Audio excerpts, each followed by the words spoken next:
یہ وہ گھر ہے جہاں دلوں کو سکون ملتا ہے، دل راحت پاتے ہیں اور بے چینی دور ہوتی ہے۔ یہ وہ دروازہ ہے جسے کھول کر انسان دنیا کی مصروفیات سے نکل کر اپنے رب کے قریب ہو جاتا ہے، اپنے رب کو یاد کرتا ہے، اپنے فرض کی ادائیگی کرتا ہے۔ یہ مسجد صرف اینٹوں اور پتھروں کی عمارت نہیں، یہ وہ دروازہ ہے، یہ رحمتوں کا مرکز ہے، یہ برکتوں کا سایہ ہے، یہ سجدوں سے آباد جگہ ہے۔ اندر داخل ہو کر ایسا لگتا ہے جس سے دل پر بڑی ساری دھول صاف ہو رہی ہو، دل صاف ہو رہا ہو، دل سکون سے منور ہو گیا ہو۔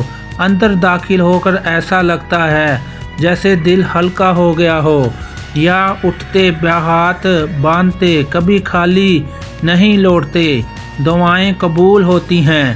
یہاں بہنے والوں کو آنسو کبھی ضائع نہیں ہوتے، بہتے آنسو کی قدر ہے یہاں پر ایک آنسو سارے گناہوں کی معافی ہو جاتی ہے۔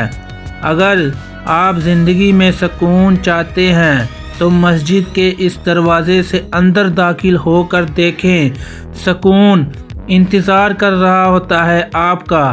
اللہ ہر اس شخص کے دل کو آباد رکھے جو مسجد کو آباد کرتا ہے۔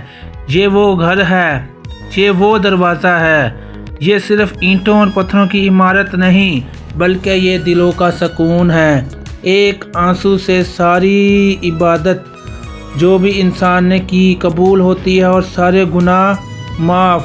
صرف ایک ندامت کا آنسو جو اللہ تعالیٰ کی بارگاہ میں آ کر نکلے، اس سے گھبرا کر نکلے اور سچے دل سے انسان توبہ کر لے تو پچھلے سارے گناہوں کی معافی ہو جاتی ہے۔